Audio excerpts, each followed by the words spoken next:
YouTube. Hoy empezamos, con la ayuda del Señor, una nueva serie de estudios basada en la carta a los Romanos. Así que abrimos nuestras Biblias por Romanos, capítulo 1.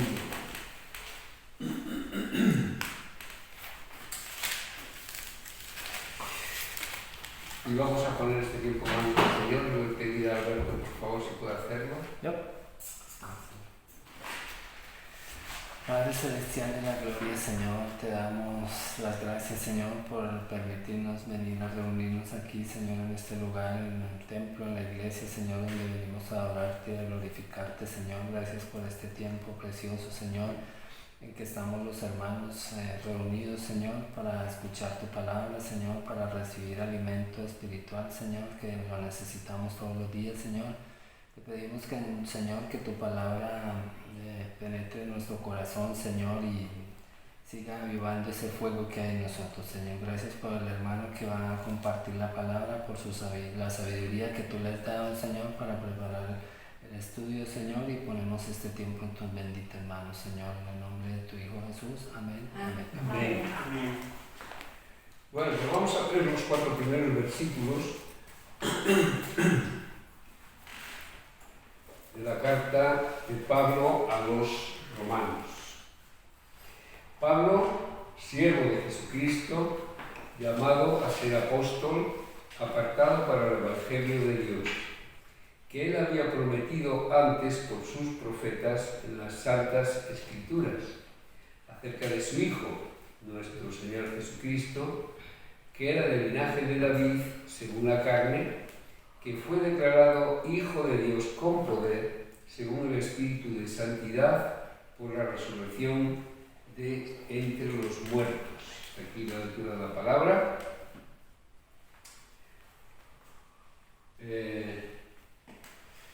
Cuando estudiamos Jueces para ti, hace unos meses, estábamos basándonos en un libro de Timothy Keller.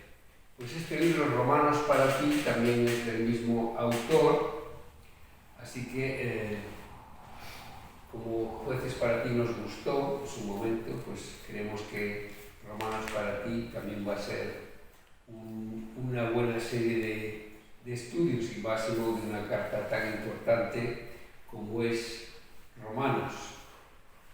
Quiero empezar mencionando la primera frase que escribe Keller sobre este capítulo, que dice: Romanos es en su esencia una carta sobre el Evangelio. Romanos es en su esencia una carta sobre el Evangelio.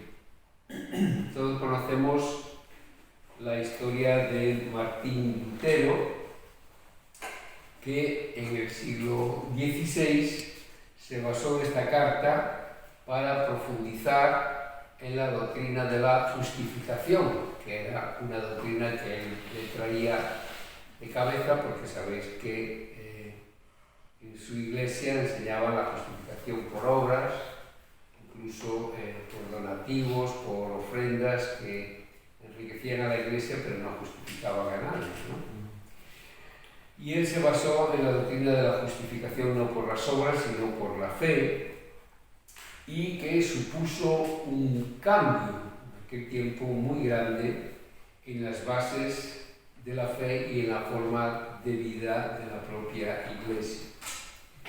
El estudio de esta carta fue también el inicio de importantes avivamientos como el que hubo en el tiempo del gran predicador Wesley. Pero volviendo a la frase con la que inicia este estudio del hermano Keller, Romanos es en su esencia una carta sobre el Evangelio, vemos que efectivamente ya en los primeros versículos se cita el Evangelio.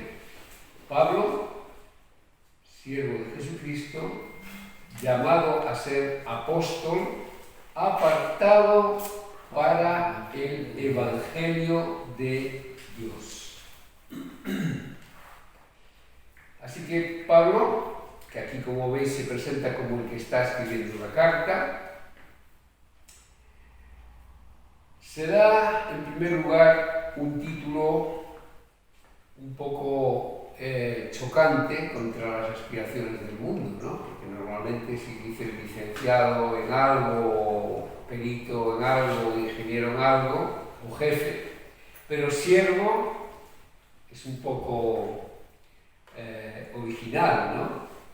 Siervo de Jesucristo, porque además en el original la traducción sería esclavo de Jesucristo, esclavo.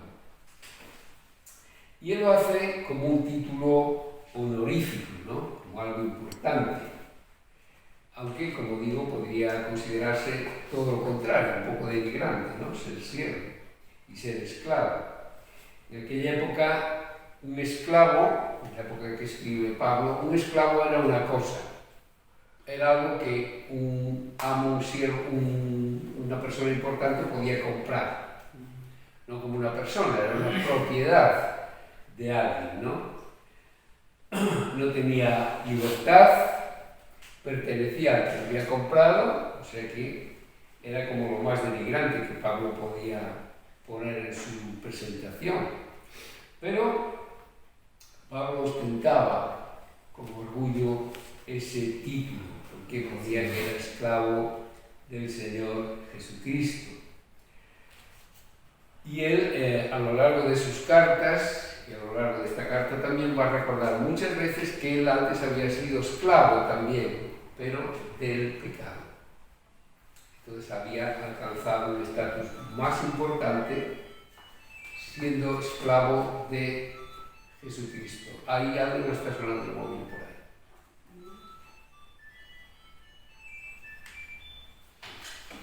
Es el teléfono de la iglesia. Y dice Pablo, siervo de Jesucristo, llamado a ser apóstol. Llamado a ser apóstol. Apóstol, sabéis que significa enviado, ¿no? En el sentido de enviado por el Señor, pero no era enviado como un mensajero más. No era un mensajero más, sino que había adquirido, como siervo de Jesucristo, una especie de sentido de delegado, de una persona autorizada. Recordad su conversión, ¿no? Que se lee ahí en Hechos. Pablo había adquirido autoridad de apóstol por el mismo... Si es el cielo,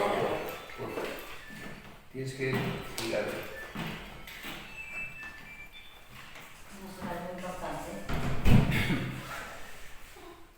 Sí, quizá algo importante que no está, pero estamos en el punto. Pues digo que llamado a ser apóstol en el sentido de que había sido autorizado nada menos que por el propio Señor Jesucristo. El Señor Jesucristo se aparece a Pablo ahí en el camino a Damasco y ahí Pablo adquiere la autoridad de apóstol. Solamente podían ser apóstoles aquellos que habían estado con Jesucristo y que habían sido como enviados por el propio Jesucristo. Y Pablo es el último apóstol que se encuentra con el propio Jesucristo y es también enviado al servicio de él, pero como una persona autorizada. Por eso muchas veces se dice la palabra de autoridad apostólica, ¿no? Las cartas tienen autoridad apostólica porque Pablo es apóstol, es el último enviado, el último apóstol que estuvo en la presencia de Jesucristo. Y dice a continuación, apartado para el Evangelio de Dios. Fijaros cómo entiende Pablo esta palabra, apartado, en la carta que escribe a continuación de Gálatas, capítulo 1 y versículo 15. Pero cuando agradó a Dios, que me apartó desde el vientre de mi madre y me llamó por su gracia. Pablo ya consideraba que había sido destinado por Dios para un propósito específico, para un propósito importante, nada menos que difundir el Evangelio de Dios, una labor por la cual Pablo estuvo dispuesto a dejar atrás cualquier cosa, a separarse de cualquier cosa que para el mundo tenía valor, como podía ser propiedades, como podía ser dinero, pero también como podía ser títulos realmente honoríficos a la vista del mundo que él tenía, que él era una persona importante cuando Jesús se encuentra con él, ¿no? Entonces tenía honores que había alcanzado por su estatus y tenía amigos influyentes que también podían servirle para mejorar su posición. Sin embargo, para él todo eso lo consideraba, dice, lo considero como basura, ¿no? Porque ahora soy siervo de Jesucristo, apóstol, apartado, escogido, elegido para el Evangelio de Dios, nada menos. Aquí en una Biblia estudia dice apóstol, la palabra griega significa uno que es enviado. Entonces eso significa apóstol en el griego. Y cuando habla del Evangelio de Dios, ¿a qué se refiere? Algo que para lo que él está dispuesto a tener ese título honorífico de esclavo de Cristo. La palabra evangelio significa literalmente buen heraldo. Buen heraldo. En aquel tiempo, si un emperador ganaba una batalla, por ejemplo, ¿no? Que en aquellos tiempos no había teléfono ni había forma de enviar mensajes, lo que mandaban era un mensajero, un heraldo, alguien encomendado por el propio emperador. Entonces estaba en un sitio lejano, ese heraldo se encargaba de comunicar al país de donde venían o a las autoridades o a quien fuera la buena noticia de aquella victoria que había conseguido el emperador, ¿no? Y de ahí viene la palabra evangelio, buen heraldo. Buen heraldo porque llevaba una buena noticia, ¿no? Cuando llevaba una mala noticia ya no era tan buen heraldo. Pero cuando llevaba una buena noticia era evangelio, un buen heraldo. Por eso también al evangelio se le llama buena noticia. Sabéis que hay algunas iglesias que ponen buenas noticias en su enunciado, ¿no? Buenas nuevas. ¿Vale? Pues entonces el evangelio es una buena noticia. ¿Por qué es una buena noticia? Porque anuncia el cumplimiento de todas las promesas que había en el Antiguo Testamento que habían dicho los profetas, que eso es lo que dice en el versículo 2. El Evangelio de Dios que Dios había prometido antes por sus profetas en las Santas Escrituras, en el Antiguo Testamento. Y Pablo es el heraldo, el buen heraldo escogido por Dios para anunciarlo. Pero deja muy claro que el Evangelio no es de él, sino de Dios. Y habla acerca de su Hijo, versículo 3. Es muy importante esta coletilla que pone aquí Pablo de el Evangelio de Dios, porque los que están en contra de la Biblia y del cristianismo siempre han dicho y han echado la culpa a Pablo de haber inventado esta religión. Así. Esto es un invento de Pablo. Pablo copió de otras religiones y hizo esto, ¿no? Pero Pablo ya lo primero que hace en esta carta, la primera que aparece aquí en el canon del Nuevo Testamento, es El Evangelio no es mío. El Evangelio es de Dios, nada menos. Y además habla acerca de su Hijo, como dice ahí en el versículo 3. Porque el Evangelio es cristocéntrico, se centra en Cristo, como dice Marcos capítulo 1 y versículo 1. Empieza así este Evangelio. Principio del Evangelio de Jesucristo, Hijo de Dios. Nada menos, ¿eh? Ahí está el clarito. Principio del Evangelio de Jesucristo, Hijo de Dios. Así que vemos que el mensaje central de ese Evangelio de Dios que comentaba Pablo y que enseñaba Pablo, trata de lo que Jesús hizo para la salvación de la humanidad. Esa obra perfecta y completa que nos abre las puertas, nos da entrada, nada menos que a la presencia del Dios Altísimo.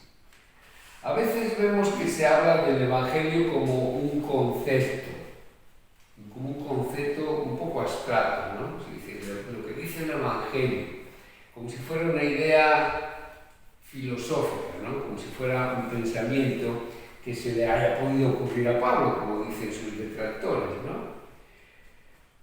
Pero el Evangelio no es una idea filosófica, ni es un pensamiento de hombres, porque el Evangelio trata de una persona. El Evangelio trata de Jesucristo, que es una persona. Por eso nosotros muchas veces, cuando nos preguntan nuestra religión, podemos decir, nosotros no seguimos ninguna religión. Nosotros seguimos a Jesucristo, la persona de Jesucristo, nuestro bendito y amado Salvador. Las religiones, en general, lo que hacen es acumular normas e instrucciones que los propios hombres han creado, de manera que casi se enfoca a ser salvo por medio de obras. Y esto no es el Evangelio. El Evangelio, tal como dije al principio, que descubre Lutero estudiando Romanos, es la obra, no nuestra, ni de los hombres, ni de las mujeres, sino la obra del propio Jesucristo. Esa es la buena nueva del Evangelio. Y esa no es la religión, es seguir a Jesucristo tal como Él nos indica que sigamos, que cojamos nuestra cruz cada día y le sigamos, porque seguimos a la persona, nada más y nada menos que el Hijo, como dice aquí, nuestro Señor Jesucristo. El Evangelio ni siquiera habla de nosotros, ni de nuestras vidas o de nuestras esperanzas. A veces nos enredamos cuando hablamos con alguien o al querer anunciar el Evangelio, hablando de nosotros y hablando de nuestras esperanzas, ¿no? Y es verdad que estas cosas sí se mencionan en el Evangelio, pero para transformarnos, para cambiarnos. ¿Por qué no habla de nosotros? Habla de Jesucristo, el Hijo de Dios, completamente humano, como dice el versículo 3, del linaje de David según la carne, descendiente de David y a la vez completamente divino, como dice el versículo 4. El versículo 3 dice, ese Jesús era del linaje de David, según la carne, humano, pero fue declarado Hijo de Dios con poder, ¿no? Otra de las doctrinas básicas y más importantes que nos revela ya Pablo aquí en esta carta, la deidad de Jesús, ¿no? Hablábamos el domingo de esto, de que muchas personas señalan a Jesús como un buen hombre, como una persona humana, como un revolucionario, dicen otros, como una persona muy buena, que hacía muchas señales y muchas cosas, pero no reconocen en él a Dios. Precisamente eso es lo complicado, ¿no? Humillarse y decir, pues efectivamente, es el Hijo de Dios, nuestro Señor Jesús, hombre, Cristo, Mesías, esperado. Aquí dice en el versículo 4 algo que puede llevar a la confusión. Fue declarado Hijo de Dios con poder, según el Espíritu de Santidad, por la resurrección de entre los muertos. Hay personas que interpretan este texto como para decir, pues sí, efectivamente, Cristo llegó a ser Hijo de Dios en la resurrección. Pero no dice eso, sino que fue declarado, fue confirmado, como asegurado ya que realmente era el Hijo de Dios porque había resucitado, ¿no? Por eso hay un contraste entre su naturaleza humana, el linaje de David, versículo 3, y su naturaleza divina, declarado Hijo de Dios. Hay un contraste entre su estado de humillación, de ser hombre, de humillarse, como dice, hasta ser siervo, y de su exaltación en la resurrección. Porque la resurrección es cuando se demuestra que efectivamente aquel era quien decía que era, había vencido a la muerte, había resucitado y su dignidad como Hijo de Dios precisamente se pone de manifiesto en la resurrección, como dice Pablo, con poder. Y según el Espíritu de Santidad, con gloria, con poder y gloria, Hijo de Dios, con poder. Finalmente, aclarar la frase según el Espíritu de Santidad, que a nosotros nos puede sonar rara, pero los eruditos dicen que era la manera hebraica normal de designar al Espíritu Santo. Aunque yo he estado mirando en otros comentarios y no hace referencia al Espíritu Santo, sino al Espíritu vivificante, mencionado en 1 Corintios 15:45. Así también está escrito: fue hecho el primer hombre, Adán, alma viviente, el postrer Adán, Cristo, espíritu vivificante. En ese sentido, ¿no? En el sentido de que Él da vida a los que están unidos a Él, a nosotros, que somos sus hermanos, que somos santificados en Cristo por su propio Espíritu de Santidad. Podemos entender, por tanto, aquí que el Espíritu de Santidad, como el Espíritu personal de Cristo, es como el Espíritu personal de Cristo, que realmente es, ¿no?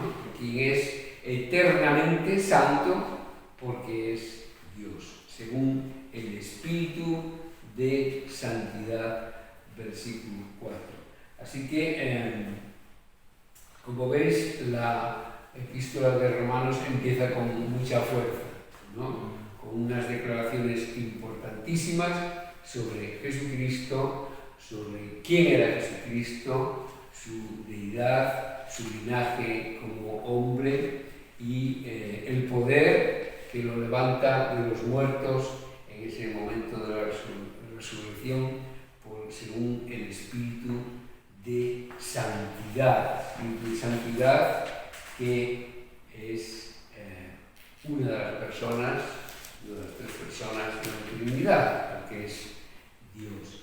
Así que nos enfrentamos a un estudio, yo creo que muy interesante y que nos va a abrir revelaciones, algunas ya muy conocidas, pero otras que están ahí escondidas, porque es una carta que tiene mucha enseñanza que nos va a venir muy bien. Así que el Señor nos guíe en esta nueva serie de estudios, que nos bendiga y que nos ayude a alimentarnos con fuerza de